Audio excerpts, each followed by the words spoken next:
All right, let's just jump right in. Welcome to This Explainer, where we are going to completely dismantle, well, pretty much everything you've ever been taught about money. Look, if you've ever felt like the whole system is just rigged against you, or maybe you think you just don't make enough cash to ever get ahead, I'm here to tell you that you've probably just been following the wrong map. So today, we're cutting through the noise, the social media hype, and all those toxic myths, and we're replacing them with a genuine, highly actionable roadmap to early financial freedom. Let's get to work. First things first, I want you to take a second and just picture a millionaire in your head right now. Go on, what do you see? If you're like most of us, society has completely conditioned us to imagine, the exotic cars, the massive mansions, popping bottles on a yacht, and just dripping in head-to-toe designer clothes. But here's the deeply uncomfortable truth. That image, it's a total illusion. And worse, chasing that exact illusion is literally the thing keeping most people completely broke. So here's the trap we all fall into. On one side, you've got the social media highlight reel, and man, it looks amazing, right? But what you don't see off camera is that those designer clothes and leased cars are usually funded by absolutely suffocating credit card debt. Now let's look at the reality side. Decades of actual data show us that the average millionaire drives a used car, lives in a modest, totally normal home, invests in incredibly boring index funds, and has immense financial discipline. From the outside, they look entirely average, because real wealth is quiet, it's debt that loves to be loud. All right, so let's get into phase one, reprogramming your money mindset. The biggest misconception out there starts with this single number, $0. Listen, you could be a doctor, a lawyer, or some hotshot entrepreneur making 200 grand a year. But if you lack financial discipline, your net worth is still a big fat zero. A massive income without discipline is, well, it's basically a leaky bucket. You can pour as much water or money into it as you want, but if you cave to lifestyle inflation and spend every dime, you end up with absolutely nothing to show for it. And that brings us to avoiding these devastating financial traps early on. Spending money just to look rich instead of actually building wealth, that's a massive trap. Treating credit cards like free money will ruthlessly destroy your future with 20+% interest rates. And trying to keep up with your friends? You have no idea what their actual finances look like. You're comparing your behind-the-scenes reality to their highlight reel. We have got to stop optimizing our lives for how they look to everyone else and start optimizing for how they actually are.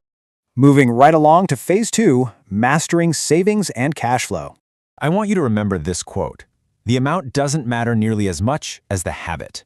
Seriously, saving $20 a week might feel mathematically insignificant right now. You might think, why even bother? But psychologically, it is monumental. It builds this identity of being a saver. When you prove to yourself week after week that you have the discipline to prioritize your future over your present impulses, that psychological shift changes literally every other financial decision you make going forward.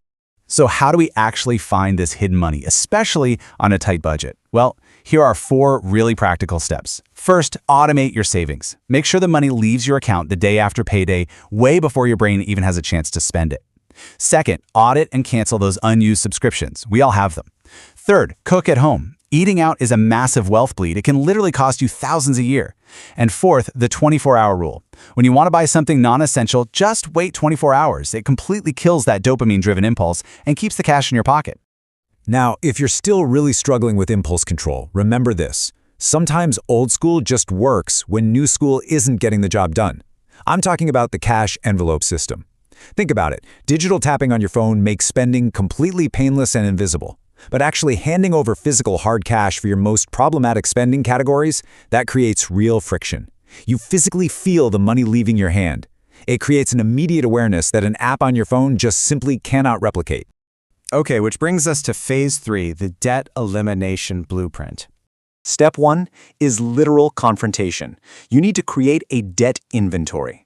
I want you to write down every single debt you have, the total balance, the interest rate, the minimum payment, and the lender's name. Now, looking at this complete list is going to feel super uncomfortable. Good. Let it be uncomfortable, because that discomfort is the exact fuel you are going to use to destroy this debt once and for all. Next, we do the setup for elimination. The very first rule, and this is an absolute must, is 0 new debt. You cannot bail water out of a sinking boat if you don't plug the hole first, right? Cut up the credit cards if you have to. Then, build a $1,000 emergency buffer. This acts as a firewall. So if a minor emergency pops up, like, a flat tire, it doesn't force you to use a card and completely derail your payoff plan. When it comes to actually attacking the debt, you have 2 primary weapons, the avalanche method and the snowball method. The avalanche targets the highest interest rate first. Obviously, this is mathematically optimal and saves you the most money. But then there's the snowball method, which targets the smallest balance first. While it technically costs a bit more in interest, it provides massive, quick psychological wins. Honestly, just choose the one that will actually keep you motivated to stick with the plan. And if you want to accelerate the payoff and get out fast, you've got to adopt what I call a grind season mentality. Take a machete to your expenses, cut everything you don't absolutely need, increase your income with extra shifts or a side hustle. Every single windfall you get, tax refunds, birthday money, work bonuses, go straight to the debt. Oh, and definitely call your creditors to negotiate lower interest rates. During grind season, every single extra dollar has only one job: killing debt. All right, now for the really fun stuff. Phase 4, building your retirement fortress. The very first rule of playing financial offense is simple. Do not rely entirely on systems you cannot control. Treating something like Social Security or a company pension as your entire, complete retirement plan is incredibly dangerous. You've got to build your own financial foundation, a solid portfolio of assets that nobody can ever take away from you. So what is the actual target here? How much do you need? Well, financial math tells us that a comfortable retirement requires saving roughly 25 to 30 times your annual living expenses. Let's put that into perspective. If you want to live on $50,000 a year in retirement, you need roughly $1.25 to $1.5 million invested. I know, it sounds like a massive shock, right? But I promise you, it is absolutely achievable if you run the numbers right now and start planning. Because listen, time is literally the ultimate cheat code for building wealth. Let's look at the math. Just one single dollar invested at age 22 can grow to 15 or 20 bucks by the time you retire. But if you wait until you're 42, that exact same dollar might only grow to 4 or 5 bucks. Think about that. A decade of early investing mathematically beats 30 years of late investing. The compound interest clock is ticking loudly, and time is, for sure, your greatest asset. So, with all that said, why do so many people end up retiring completely broke? Well, they trade their time for money forever instead of building passive assets. They get completely blindsided by healthcare costs, which can easily blow past $300,000 later in life. They panic sell during market crashes instead of just staying the course. And this one, oh man, it drives me absolutely crazy. They ignore their employer's 401k match. That is literal, actual free money. Whatever you do, do not leave free money on the table. Finally, let's wrap this all up with Phase 5, the truth about wealth. Here's the raw, unfiltered truth. $1 million is a milestone, it's not a destination. So many people think hitting $1 million in the bank will magically fix all their internal anxiety or suddenly give their life perfect purpose. It absolutely won't. Yes, the money gives you incredible freedom and options, but the real reward? It's actually the person you become. It's the daily discipline, the intense resilience, and the personal growth you inevitably develop on the long journey to get there. Because the secret to this entire journey, boring is the new sexy when it comes to building wealth. Real self-made millionaires aren't built on lucky crypto moonshots, frantic day trading, or whatever viral financial trend is on TikTok this week. They are built on decades of incredibly boring, mundane, consistent decisions. Maxing out index funds, living slightly below their means, ruthlessly avoiding lifestyle inflation.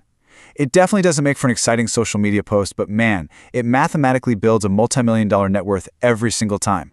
Which brings us to the final question I want to leave you with. Will you trade your present impulses for your future freedom? The compound interest clock is ticking. Right now, today, and every single day you wait is massive growth you are just giving away.